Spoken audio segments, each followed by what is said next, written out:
हरियाणा के मुख्यमंत्री मनोहर लाल ने पेश किया बजट। बच्चों से लेकर बुजुर्गों तक के लिए योजनाएं, 1,83,950 करोड़ रुपए का बजट।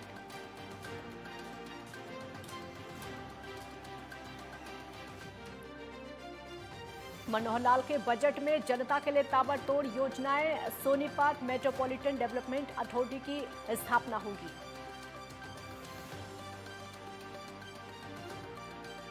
बजट में बुजुर्गों के लिए मनोहर ऐलान, बुजुर्गों के पेंशन में 250 रुपए का किया गया इजाफा। मीडिया कर्मियों को कैशलेस चिकित्सा सुविधा का भी ऐलान।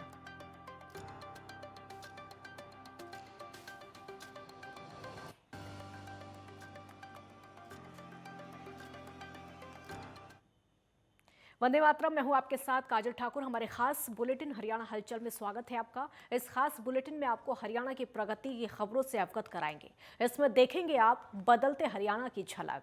हरियाणा के मुख्यमंत्री मनोहर लाल ने हरियाणा का बजट पेश किया। 1,83,950 करोड़ का बजट पेश करते हुए सीएम मनोहर लाल ने प्रदेश के लोगों को कई बड़ी सौगातें दी। ये रिपोर्ट आप देखिए।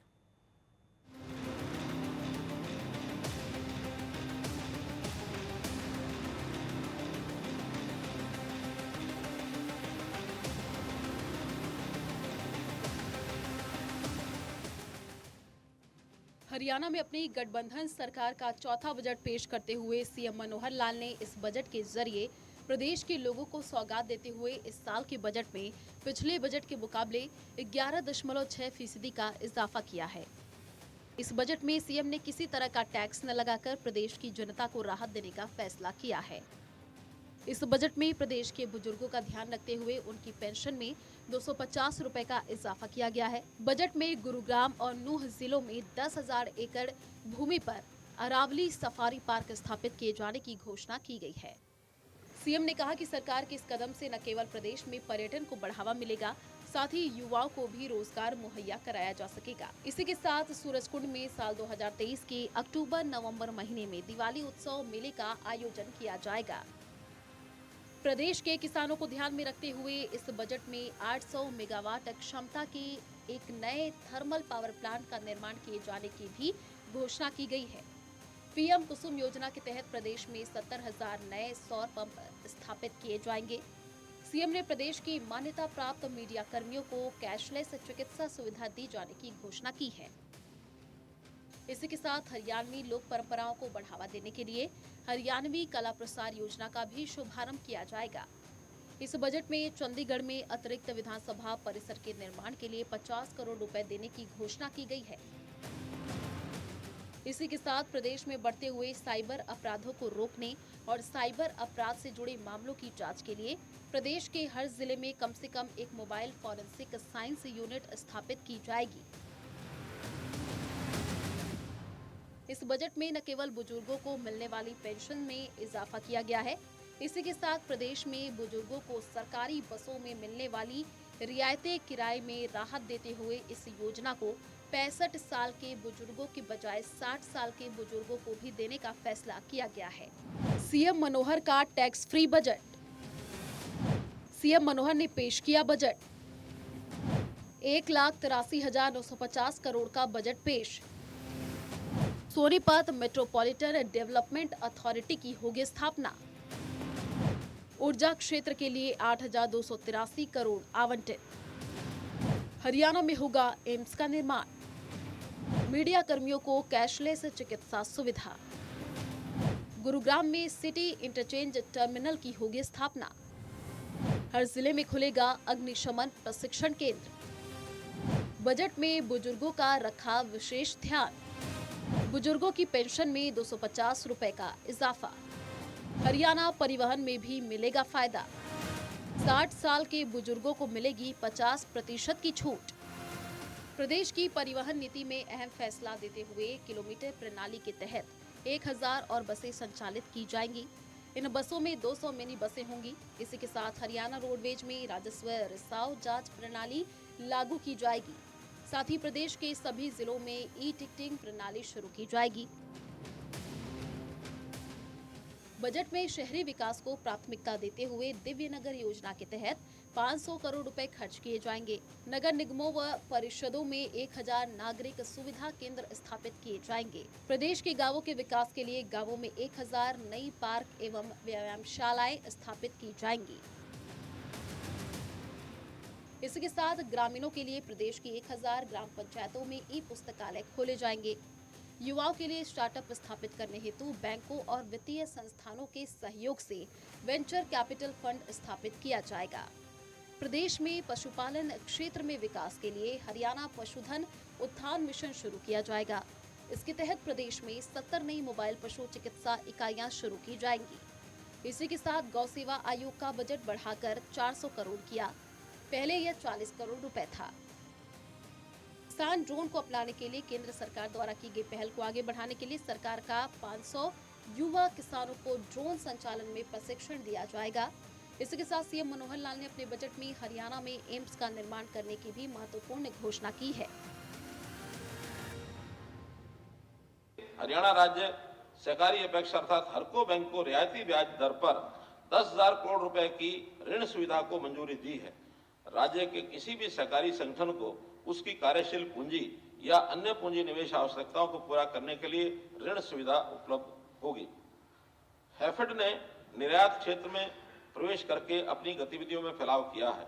हैफेड संयुक्त अरब अमीरात और सऊदी अरब से 840 करोड़ रुपए मूल्य के 85,000 मीट्रिक टन बासमती के निर्यात के ऑर्डर प्राप्त करने में सफल रहा।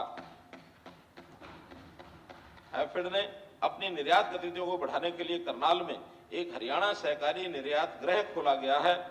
इससे किसानों को उनकी उपज के बेहतर मूल्य मिलना सुनिश्चित होगा। मैं वित्त वर्ष 2023-24 के लिए कृषि, बागवानी, पशुपालन, मत्स्य पालन और सहकारिता क्षेत्रों के लिए 8,316 करोड़ रुपए आवंटित करने का प्रस्ताव करता हूं, जो संशोधित अनुमानों से 19% की वृद्धि है। 24 में 2 लाख युवाओं के कौशल प्रशिक्षण के लिए 250 करोड़ रुपए की राशि का प्रावधान करता हूं। यदि जरूरत पड़ी तो इस प्रस्तावित राशि के अतिरिक्त अलग से बजट प्रावधान किया जाएगा। युवाओं को स्टार्टअप स्थापित करने के लिए प्रोत्साहित करने तथा अपेक्षित कौशल, व्यक्तित्व और संचार कौशल के साथ युवाओं में उद्यमशीलता को बढ़ावा देने के लिए इंक्यूबेशन केंद्रों की स्थापना की जाएगी। बैंकों, वित्तीय संस्थानों और उद्यम पूंजी निधियों से ऋण की सुविधा भी उपलब्ध करवाई जाएगी।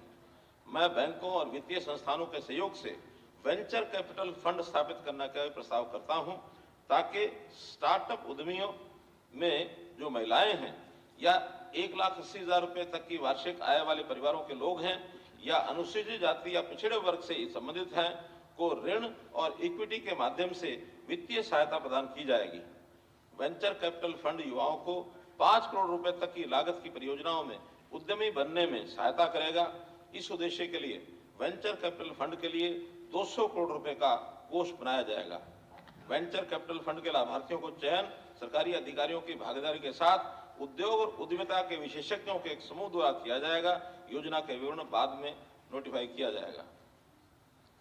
राज्य के युवाओं को उनकी पूरी क्षमता का एहसास कराने के लिए एक व्यापक युवा नीति बनाई जाएगी, जिसमें युवा गतिविधियों का कैलेंडर, युवा मंडलों को मजबूत करना, नैतिकता और चरित्र निर्माण, व्यक्तित्व विकास, भाषा और संचार प्रशिक्षण के संबंधित कार्यक्रम शामिल होंगे। श्री विश्वकर्मा कौशल विश्वविद्यालय युवाओं के साथ जोड़कर उन्हें कौशल के साथ सशक्त बनाने के लिए एक पायलट स्कीम के रूप में मुख्यमंत्री कौशल मित्र फेलोशिप योजना तैयार करेगा। यह स्कीम राष्ट्रीय उद्देश्यों को पूरा करने में सहायक होगी। इन युवाओं को विश्वविद्यालय द्वारा स्थानीय कौशल आवश्यकता का विश्लेषण करने और उद्यमिता और कौशल प्रशिक्षण से संबंधित स्कीम की जानकारी देने और कौशल आवश्यकताओं के एकड़ की योजनाओं पर प्रशिक्षित किया जाएगा। हर वर्ष लगभग 5,000 युवाओं को artificial intelligence, machine learning, data science, data analytics और प्रोग्रामिंग तथा विद्युत वाहन निर्माण के क्षेत्र में नौकरियों के लिए प्रशिक्षण देने के लिए आईटी कंपनियों के सहयोग से श्री विश्वकर्मा कौशल विश्वविद्यालय में भर्ती आईटी के लिए कौशल केंद्र स्थापित किया जाएगा। विदेश में हरियाणा युवाओं के लिए रोजगार के अवसरों को बढ़ावा देने के लिए सरकार ने विदेश सहयोग विभाग, श्री विश्वकर्मा कौशल विश्वविद्यालय और युवा अधिकारिता उद्यमिता विभाग में हरियाणा ओवरसीज प्लेसमेंट सेल को सक्रिय किया है। हरियाणा ओवरसीज प्लेसमेंट सेल विदेशों में प्लेसमेंट की आवश्यकताओं और कौशल की जरूरतों की पहचान करेगा और विदेशों में इन नौकरियों के लिए हरियाणा के युवाओं को उपयुक्त रूप में प्रशिक्षित करेगा। सरकार का युवाओं जो विदेश में नौकरी के अवसर की तलाश में हैं, को जर्मन, जापानी और इतालवी जैसी भाषाओं में अल्पावधि विदेशी भाषा प्रशिक्षण प्रदान करने का इरादा है। इस बजट को पेश करते हुए सीएम मनोहर लाल ने प्रदेश में कोई नया टैक्स न लगाकर जहां प्रदेश के आम लोगों के साथ ही प्रदेश के व्यापारियों को दिल जीतने की कोशिश की है, इस बजट में मुख्य रूप से प्रदेश के बुजुर्गों का ख्याल रखने की कोशिश की गई है। बजट में न केवल बुजुर्गों को मिलने वाली पेंशन में इजाफा किया गया है, इसी के साथ बुजुर्गों को प्रदेश के परिवहन विभाग में मिलने वाली सुविधा के दायरे को भी बढ़ाया गया है। सीएम मनोहर लाल ने इस साल 1.83 लाख करोड़ रुपए का बजट पेश किया, जो पिछले साल के बजट की तुलना में 6,695 करोड़ रुपए अधिक है।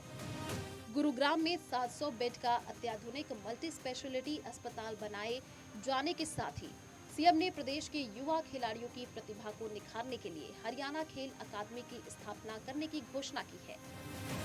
इस योजना के तहत अंबाला और पंचकुला में 200 बिस्तर क्षमता वाले खेल छात्रावासों की भी स्थापना की जाएगी। इस बजट के जरिए प्रदेश के सीएम ने जहां एक तरफ प्रदेश के बजट में पिछले साल के मुकाबले 11.6% का इजाफा किया है, वहीं इस बजट के जरिए प्रदेश के सीएम मनोहर लाल ने प्रदेश की जनता से किए अपने वादों को पूरा करने की कोशिश की है। Desk report, network 10। एक ब्रेक के लिए यहाँ पर रुकेंगे, जल्द लौटेंगे।